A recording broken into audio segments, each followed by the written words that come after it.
Have you ever had five or more things on your to-do list and you just sit there? You can't pick one. You can't start. You grab your phone and scroll. You turn on Netflix. You get up and go to the fridge. Or for those who work at home, you head to the laundry room or something like this, and then feel terrible about yourself on top of everything else. You are not broken, nor are you alone. What's happening has a name, and once you know it, you can really do something about it. What you're experiencing can be called functional freeze. Your nervous system is doing what it's designed to do, and that design feels like and looks like it's working against you right now. So we've got these fight or flight responses, which are familiar language these days. And there's this other response, freeze. When you're under chronic stress, not the big scary thing all of a sudden kind, but that relentless, low grade, everything is a lot kind, your brain and your body can get stuck there. It could be for days, weeks, and sometimes longer. So imagine walking into an important meeting without your laptop, your notes, or your presentation. You really wouldn't want to or even try to run that meeting. This is what functional freeze is. You show up, you bring your body, but your tools and your resources are not available. So here's what's happening. When you're in a state of chronic stress, your nervous system is activated, and this can take a lot of energy to hold this state, this fight or flight. So at some point, your brain triggers a cascade. It's a response that it drops you into dorsal vagal shutdown, like a possum playing dead. And it affects three specific areas that you rely on every day. The first area is your language processing center called Wernicke's area. It's named after the doctor who discovered it. This is part of your brain responsible for comprehending spoken and written language, taking in words and making meaning of them. Under chronic stress, it starts to go offline. So when someone gives you instructions or you look at your to-do list and nothing is computing, this is why.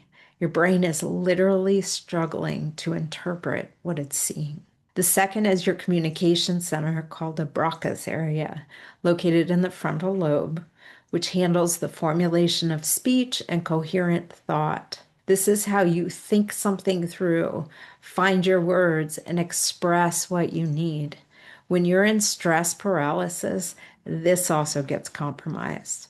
Have you ever been in a conversation and felt like you just couldn't find the words or tried to explain something and it came out completely wrong? That's not you being inarticulate most times. That's the Broca's area under load. And the third is your prefrontal cortex, your rational brain, your decision-making center, the part of you that weighs options, thinks long term, says, okay, here's the plan. Under chronic stress, it cannot function the way it's designed to, which is why when you're overwhelmed, making even simple decisions like what to make for dinner can feel absolutely monumental. Again, you are not flawed or broken. Your body is communicating to you. This is biology, and your body is trying to tell you something. And I hope by the end of this vlog, you can hear the message. Your brain is responding to perceived danger the same way it has for thousands of years. The problem is that in modern life, the danger never goes away. It's your inbox, your responsibilities, your family, your health, the noise, and your nervous system does not know the difference between a tiger and a deadline. And here's the rule I want you to live by. Do not make big decisions when you're in this state. Life or death emergency, yes, handle it. Everything else, give yourself permission to wait until you have your full brain back online. So, what does functional freeze actually look like day to day? You have a list of tasks. You generally cannot figure out which one to start. You're either completely drained, running on fumes, or you can also be frantic or wired and still not actually doing anything. Your physical space may be reflecting your mental state, things piling up, clutter everywhere, nothing in its place, and you find yourself reaching for the scroll, the show, the nap, the dessert, not because you're rested, but because everything else feels heavy. You may start the day okay, but by the afternoon, you're running on empty. Except in stress paralysis, you wake up already there. You're starting the day at end of day capacity. So now that you know, I invite you to move through this functional freeze. When you're in functional freeze, your system is not properly resourced. You cannot think your way out of being under resourced. You cannot white knuckle your way through it. You can't just wait it out either. Before anything else can shift, your nervous system needs to be restored first. So here's the principle: restore, do not push.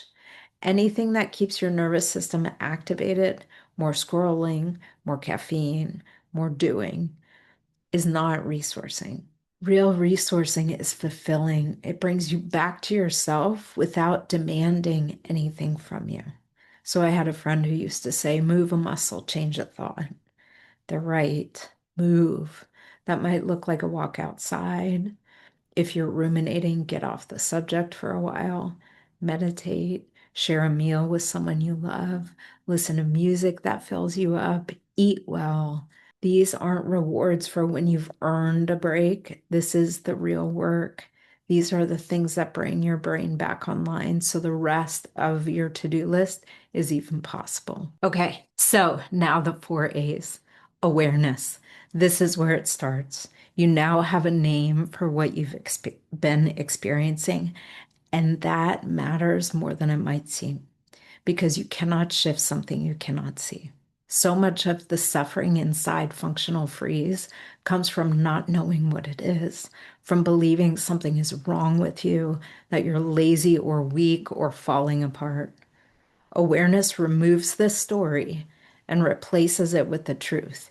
Your brain and your body are responding to stress. That's it.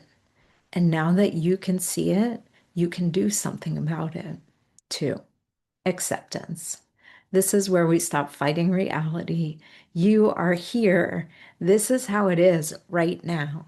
This doesn't mean it's forever and ever. It just means it's current. And your brain and body are telling you something worth listening to.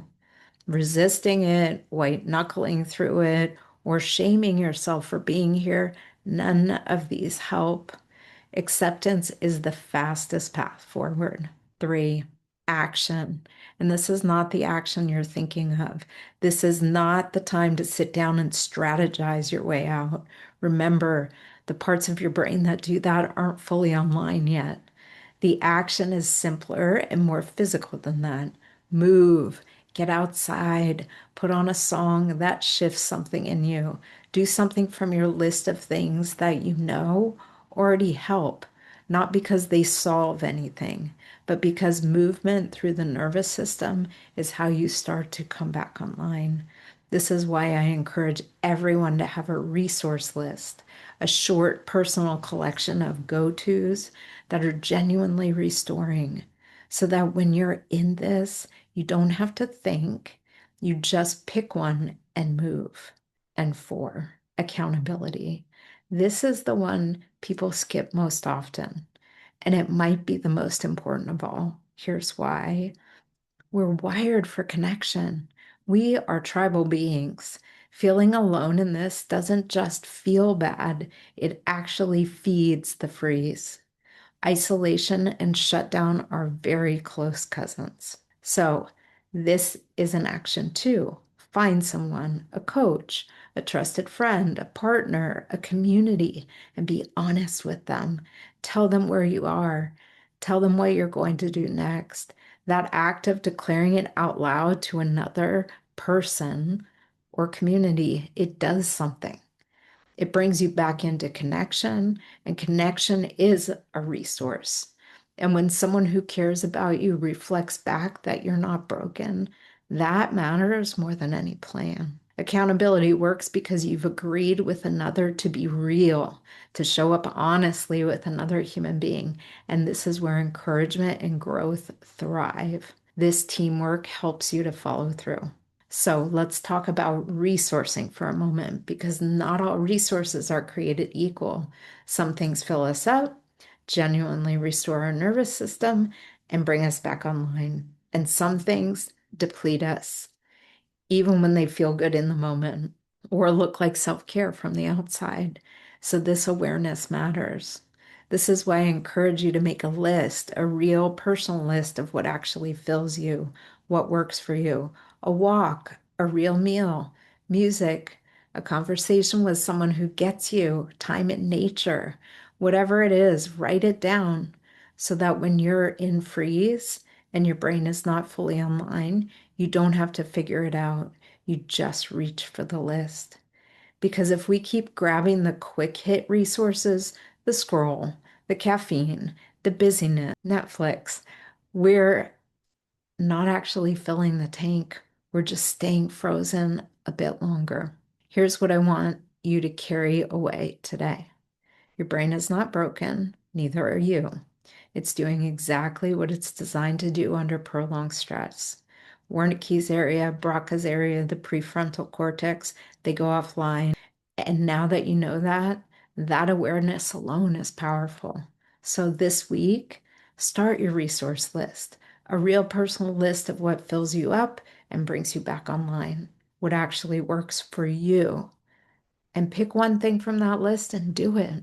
Because loving yourself through this is the work. Giving your brain and body what it needs to come back whole. That's how you get back to doing the things that matter to you and enjoying your life in the process. You do not have to figure this out alone either. If you'd like some support in understanding what's really going on for you and what you need most right now, I'd love to have that conversation. I offer a complimentary call where we can explore that together, and the link is below.